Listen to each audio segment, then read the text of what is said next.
All right, Tim Blankenship here, Divorce661.com, Daily Perspective, episode number 58. This is my daily podcast going over really what happens that day, or if I skip a couple of days that week, or every couple of days. Today is Friday, the 22nd of March, so we're doing a Friday recap today.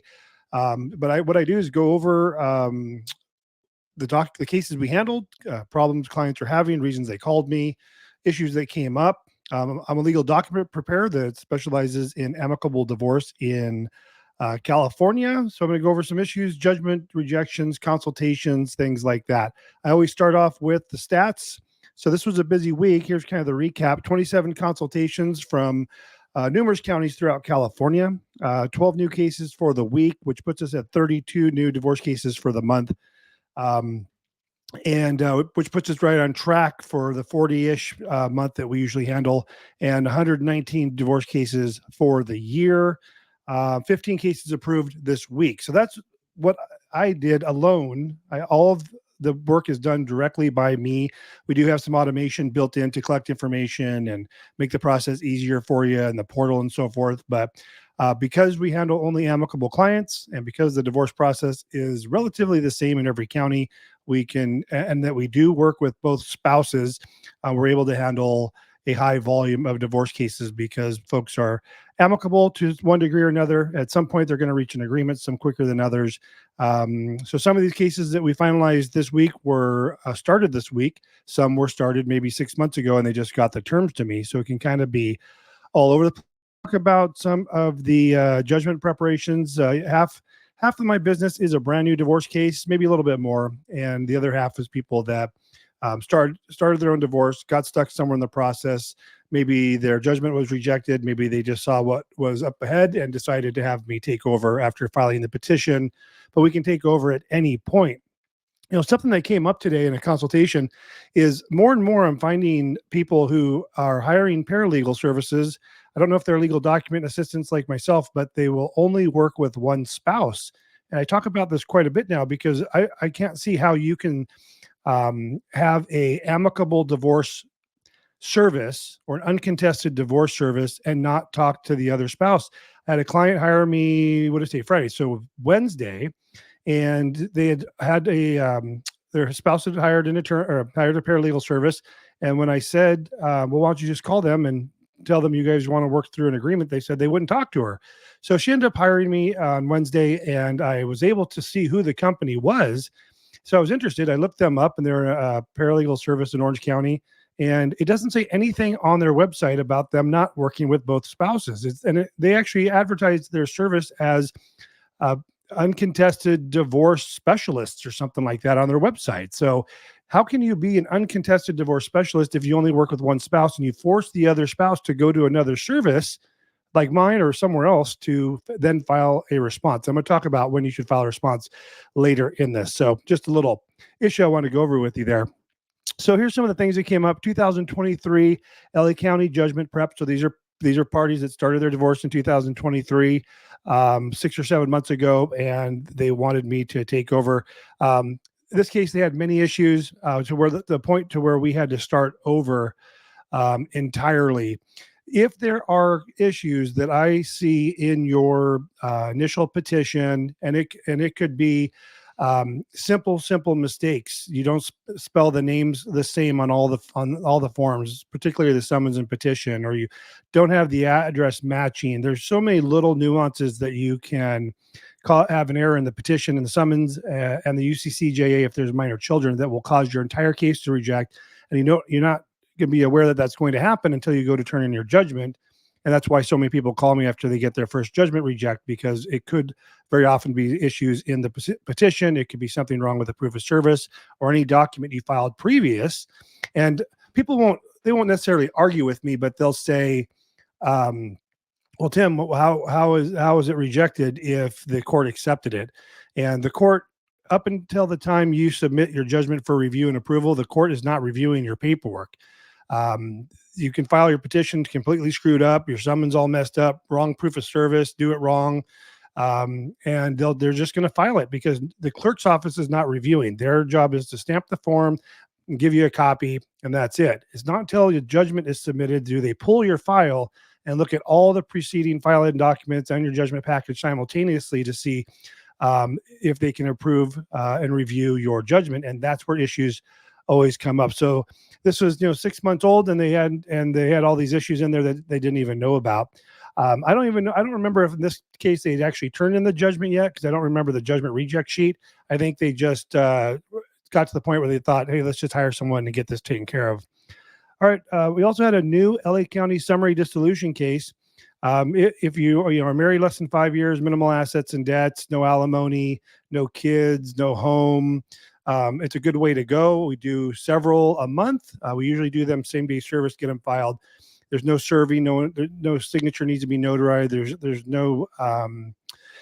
There's no settlement agreement. It's just a judgment that goes through, and we file it. And 6 months plus 1 day later, your divorce will be approved. They're pretty straightforward. I'm going to go over a summary dissolution case that someone called me about. There was a rejection, so there's major issues that you can have with these summary dissolutions. I didn't even know this was possible. 2021 LA County judgment reject case. Parties had attorneys and were not in agreement, and now they are and ready to finalize. So we'll see that quite a bit where, again, this was 2021. So we're 3-4 years old. They had attorneys, they each had separate attorneys going to court, maybe had some hearings, had some preliminary agreements in place, and then they kind of just sat. Husband called me last week, and I saw, when they had the consultation, I can run the case number and see there's attorney of record. So I asked him, well, you have an attorney, what's going on? They basically said, yeah, we're not in agreement. We are now in agreement. And they have a pretty simple divorce. So they were probably just upset with each other. And it was more of the drama of the case than the actual not being in agreement. And I don't see that a lot here, but when I worked for the courts and when I worked for a law firm, most of the issues were drama issues, if you will. They're not in agreement. They're just really upset with each other. So if you find yourself in that place and you guys want to use my service, all you have to do is ask your attorney to substitute out, and it just removes them as your attorney of record, puts you in as representing yourself. And then I can take over, review everything, see where you guys are at, and then work on both of your behalves to finalize your divorce case. 2023 divorce case, parties not in agreement. So this week was interesting. So 3 of these cases this week were not amicable divorce cases where the one spouse either had an attorney or, like in the other instance, hired another paralegal firm and they weren't in agreement. So they had to get help somewhere else.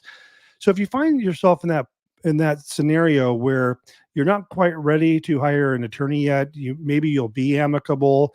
Just because your spouse has an attorney doesn't mean you're going to go to trial. It's just they opted to go and hire an attorney. Maybe that they didn't know. What I hear a lot is they didn't realize there's a service like mine to be able to take your case amicably and work with both parties. And sometimes we'll have people that have just filed, had an attorney, filed, served their spouse, and then the spouse will call me and say, hey, I have like a week or left to respond. And I'll say, well, let me ask you, are you guys amicable or in agreement? And if they say yes, I'll say, well, before we do anything and waste money on a response that may not be necessary, why don't you talk to your spouse and see if they were willing to, if you guys are amicable and think you can reach an agreement on your own, see if they'll remove their attorney of record, and I can then take over and work with both of you, because I can't work with both of you if one of the spouses is represented by an attorney. In those cases, and like I was going to say, we had 3 of those each week where it was apparent that because they were coming up against the 30 days for their response to be filed, and we didn't know if they were going to be amicable or not, or can talk them into removing their attorney or whatnot, then we do have to file the response. And I'm going to go into a whole discussion on that in a minute about when you should file a response, because I'm always talking about not filing one. There's definitely reasons when you want to. Cases where the default had been filed and the court required a hearing to set aside the default before allowing the amended petition. We've had that happen twice this week, where parties had filed and the default was entered, and because the default was entered, they wouldn't allow an amended summons and petition to be filed, and they're saying that they wanted to have a hearing set, and we were able to settle those with having them just sign a stipulation to the same effect that the judge then signed. All right. Now, talking about amended summons and petition, If you file an amended petition because you made mistakes or you want to change something, and talk to me first, because many times it's not necessary unless there is a critical error. You also have to file the amended summons and the amended UCCJA. So remember, you only get one chance to file an amended petition in most courts. They'll give you one opportunity to amend it. And if you mess that up again, then you have to have a hearing for the court to allow you to do a second amended petition, which is just going to add another 60 days to your divorce. So I've seen people who have filed an amended petition and made different mistakes than they made on the first mistake. So they filed their petition, there's errors. They filed an amended petition and fixed the errors, but made totally different mistakes. And so we had to get a hearing for them to approve a second amended petition. It's total pain in the butt. So you gotta be very careful when you go to amend your petition. Many times it's not really necessary unless I find some critical errors, and then I will go ahead and do that. But we'll see people that are amending their petition and they're only amending the petition. Any document that you file with the court and that you're going to amend the petition, you have to file the same document. So if you file someone's petition, you need to file an amended summons petition. If you have kids and you file the summons petition and UCCJA, you have to file an amended summons petition and UCCJA, and then you need to serve that again on your spouse, and it doesn't restart the 6 months, assuming you serve the original summons and petition, but it does set another 30-day clock for them to be able to respond to that second set of documents being served to them. All right, so next subject. What information is needed to file? The question that came up in the consultation is, do you have to have all your terms agreed upon or attach the petition? I think I talked about it on Wednesday's podcast. You do not attach your settlement agreement if you have one. Most of our clients don't have one, but if they do have something written in a document, we're seeing them attach them to the petition or being recommended by attorneys or mediators. I think was the case earlier in the week. They said attach your settlement agreement to your petition, which is not the case. So, but to answer the question, no, you do not have to have all of your agreements in place to file for divorce. Remember, when you're divorced, the petition are simply requests. It's very boilerplate. It's statistical information, names, addresses, date of marriage, date of separation, children's names, date of birth. Is there going to be a request for spouse support? Yes or no? Is there going to be are there assets and debts? Yes or no? That's it. That's all it takes to file. For my clients, what I'm concerned about is I want to make sure that they will reach an agreement, because I always say the only thing that will stop your divorce from going through is if you guys no longer are in agreement, or if you were in agreement and I draft a settlement agreement and then you guys don't sign it, then I can't push that through. It requires both of you to be on the same page from start to finish. So like in the consultation I had today, I told gentlemen, I always telling with caution, go back to them one more time. Just make sure you guys are going to eventually reach an agreement. They had already had a settlement agreement in this case. So I don't think there's going to be an issue there. I just don't like to get the process started sending out messages to the spouse that's not aware that it's coming. So I would say just give your spouse a heads up before you pull the trigger with me. And if you've had a consultation with me, I say that all the time. But in this other gentleman's case where they weren't quite in agreement, but they were amicable and they knew they were going to reach an agreement, they just want to know, did they have to have an agreement prior to filing? And the answer is no. Okay, so here's the question. In what circumstances should you file the response? If you've listened to my podcast and my videos, you know that I file these cases anywhere in California as a default with written agreement. And for those of you who call and we have those consultations and they tell me, Tim, I watched your videos and I want to do a default with written agreement. I love it. You've done so much due diligence. You already know the game plan. You know why we're doing it. And it makes it just so much easier because I don't have to explain that process to you. Because I've talked about it many times in videos. So, but there is going to be a time that you're going to want to file a response. So I want to go over a couple of those, and I do not want you to consider this legal advice, but this is what I would tell you in certain cases. So when I'm handling your case and it's amicable and I'm working with you and your spouse, you're using me as a neutral third party and I'm in full control of the process. I shouldn't say that. You are in full control of all the decisions and all that, but I'm in control of as far as working with both of you. So I know no one's going off, off the radar, doing something else with some other paralegal. I don't have to worry about some documents being filed that I'm not filing, because nothing's going to be filed that I don't decide to file. So there's no issue in not filing a response because, nothing happens automatically after 30 days. I don't even have you sign the notice of acknowledgement until we're signing the judgment package. So you actually haven't been technically served, even though I backdate it to the day the case was filed. So we're not losing any time.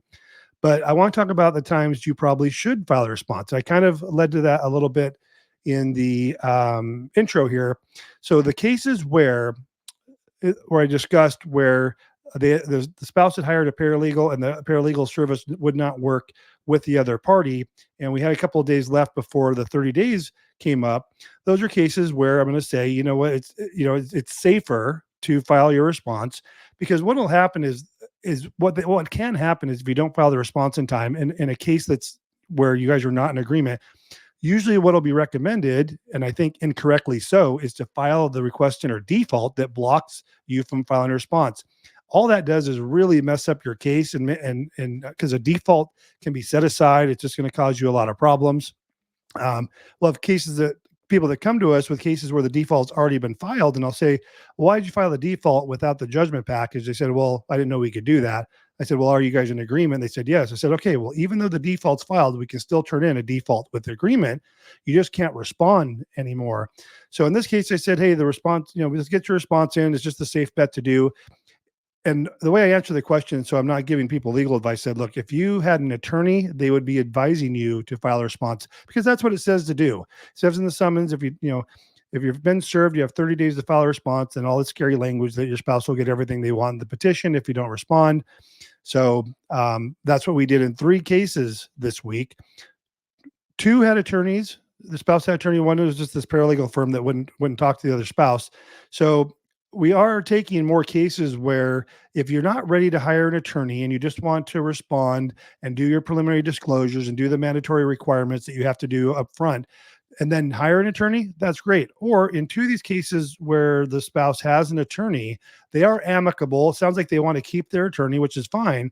So my role will be simply to work with the respondent, get the response, and the attorneys appreciate this. I even have attorneys refer me business and say, Tim, I have an amicable case. I'm representing the petitioner, and can you help the respondent with their paperwork? They don't need an attorney because I'll be drafting the settlement agreement and all that. They're in agreement, but we need to get their disclosures done and their response filed. And then we do that all day long. And then in these other cases this week, that's been a similar mode. They weren't referred to me, but they came to me and I said, hey, why don't we just get your response in, do your disclosures, get that all filed, get all the mandatory requirements done. And then if you guys reach an agreement, the attorney will draft the settlement agreement. I can look at it for you. You can have it reviewed by an attorney at that point. You have some options, and you guys are actually saving a ton of money because you only have one attorney in your divorce case, and you have me helping the respondent. And in other cases, if it's not an agreement and you eventually need an attorney, you can do that too. So we had, this is another subject, but so let me just change subjects on that. So that's where we would recommend filing a response. If you're not in agreement, your 30 days is coming up, you don't have a neutral third party like myself, and things are kind of, iffy, then file your response. It's not wrong to do. It just triggers another $435 filing fee. And it's not the end of the world, but in all 3 of these cases, we had to do that for these clients. I want to talk to you about monitoring your case summary, especially if you're not represented by an attorney and you're going through a contested divorce case where you're not in agreement. We'll see people, and I don't deal with people that are not in agreement. We're doing what I just talked about, their response and all that. But one of the cases that hired us this week, we had talked 3 weeks ago, and I kind of gave her the options, and you can get an attorney, and actually referred to an attorney, and she had a consultation and decided to come back to me just to get the response in, just to get get that filed because their time was coming up. She had a few days left, and we're going to do her disclosures and all that. And then she was going to go down this path I just told you. Either they can reach an agreement, or you have the option of getting an attorney. Well, when we filed the response and did all that, then I pulled up the case summary, and this was a San Diego case. And when I pulled up the case summary, there was a what's called a request for order. So the spouse had filed a motion for a hearing regarding child custody. So I said, "Were you aware of this?" And she said, "No." And I said, "Well, okay. So I can tell you right now, to file a request for order is an indication that it's not going to be an amicable divorce, because it's not required that there be any hearings at all, first of all, in your divorce. Secondly, there doesn't have to be a hearing prior to a final, a trial, an actual trial. These requests for orders, or known as RFOs, get filed for people who want to get temporary orders in place. And in this case, it looks like the husband wanted to get some child custody orders in place. So it could just be that he wanted something by the court, that, a court order for child custody pending the final divorce. Not the end of the world. What was interesting is they had an ongoing parenting plan verbally between the two of them that they'd been exercising just fine for the last, 60 days. So I told her, make sure, it's important you monitor especially if you're going to be self-represented, monitor your case summary, check it maybe once a week for documents being filed, hearings, because when people are doing their own divorce, not with me, just like on their own, they either purposely or unintentionally forget to serve documents or notify you of hearings or let you know they're taking certain actions. Usually it's to trick you. I hate to be that person, but usually it's to gain an advantage or not giving you enough time to respond and things like that. That's why I love what I do. I don't have to ever deal with that because I'm working with both spouses who are, playing fair. Okay, I want to talk about some summary dissolution issues. I talked about this earlier. It's a straightforward process. No one gets served. There's no settlement agreement. There's no notary. There's no hearing. It's just a couple of forms. If you've been married less than 5 years, limited assets, no spouse support, no children, no home. We do a ton of them every week, or I shouldn't say week, every month. But there's some errors that came up from someone who asked me to help them with their summary dissolution that had filed it twice and it kept getting rejected. And I never knew that this was even a possibility. But so what they did is they filed the summary dissolution, this is the FL 800, and there was errors on it. And so when you file these, they won't reject it, right? In a regular petition, I told you they don't review it. Same with the joint petition, it's not reviewed. So when you submit these petitions to court and you file it, and have to file it with a proposed judgment and all that, the court will accept it, give you copies. And because they don't look at it usually for the full 6 months, they wait for the whole 6 months to pass, and then they'll review it. And then it was rejected 6 months later. And then he filed it again, and then it got rejected a second time. So the question was, has the 6 months even started? And I said, that's a great question, because it's not a normal divorce where you have to file it and serve it, and that starts the clock. Because if that were the case, then you can amend the petition, reserve it, and the original service date counts. But on the summary dissolution petition, I think the 6 months hasn't started because it hasn't been accepted by the court. So that'll be interesting to see if he hires me to take that over and just make the corrections, refile it, and see when the judgment actually gets approved, because that's the first time I even saw that. And kind of wrapping up, I want to talk about the e-file. So when I tell you the courts we can e-file with the court and it's a pretty streamlined process, that's with me handling it, not you handling it. I had a consultation this week where I always tell in the dialogue of the conversation, I'll say, we're LA County, so it's nice. We can e-file, so I can do the paperwork. You can e-sign, I can e-file, you can electronically notarize, and it's a pretty smooth process. And I heard her voice go, "Oh, I can e-file it?" And I didn't catch it at the time, but I said, "Yeah, everything's e-filed with LA County." When I hung up, I realized, oh, she thinks that she can simply do this and just e-file her case with the court, doesn't need my service. So it'll be interesting to see if she hires me or if she tries to e-file and then calls me later because she can't get it through, which most of the clients have problems with. And because can you e-file your initial documents with the court? Yes. Again, I tell you, it's that guidance file. It's terrible. It forces you to file the FL 160s and the property declarations, and it's setting you up for failure. But after that, unless you're using an electronic filing service provider that we have an account with, you're not going to know how to get that done. So I'm assuming that this person's going to kind of go through and think that they can take care of this on their own, because it's not just one filing. Can you file your initial summons and petition online? Sure. Or e-file rather, not online. But then when it comes to the judgment package and all that, it's not just a one-time shot. There's a lot of steps to the process. And then lately with e-file, we've been seeing some rather long delays with certain courts, particularly Ventura Court. they don't use the standard electronic filing process company that like 90% of the courts use. They use their own service. And they used to take 4 or 5 days, still slower than most, but they are taking the last one that we got back took 5 weeks. And I just took a new Ventura divorce case today. And I'm kind of concerned because I'm going to e-file it and we get confirmation, but I'm just wondering how long it's going to take to get that back from them so we can move on with the process. But in the end of the day, it's not a huge deal because even like say we file it today, March 22nd, and even like the case that took 5 weeks, it had the original file date on it from 5 weeks prior. They just didn't get us they didn't process it for 5 weeks, but they did acknowledge it was submitted 5 weeks ago and use that as the file date. So it'd just be nice to get the case number up front, usually with an hour with LA County, which is nice. And then another court was San Diego, taking 2 weeks just to review and process a new filing. Again, they were kind of like in the 3 or 4 day range, which it's not bad.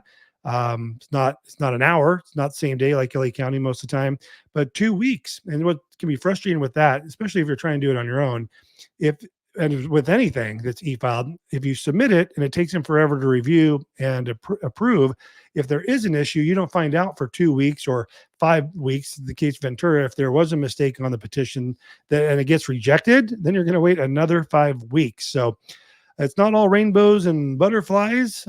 Recommend you use a service like mine. You're going to save you a ton of time. It'll also save you money if you compare it to attorneys. And that reminds me of something that I want to bring up. I had a consultation about a month ago, and they said, Tim, you're quite a bit more expensive than these other online divorce services. And I said, oh, hold on.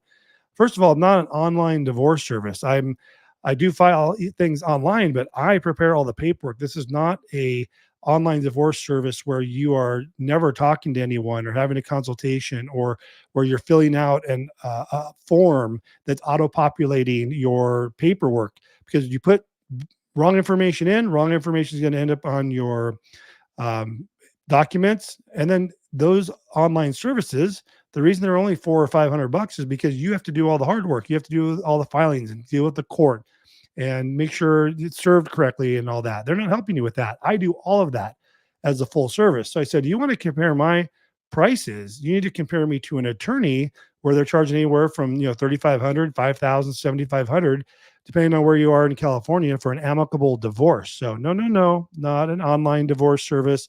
I'm a full service divorce solution, handling amicable divorce cases through California, doing everything from start to finish, including once I draft your settlement agreement and you guys sign it and notarize it, you mail it back to my office and I will process that. I have to make all the copies, double check everything's correct, do all the envelopes, and then mail that into court for review and approval. Honestly, that's one of the most, not the most challenging, it's very time consuming process. So enjoy your Friday, enjoy your weekend. Hope you enjoyed episode 58 of the Daily Perspective podcast. We will talk to you next week. Look forward to working with you.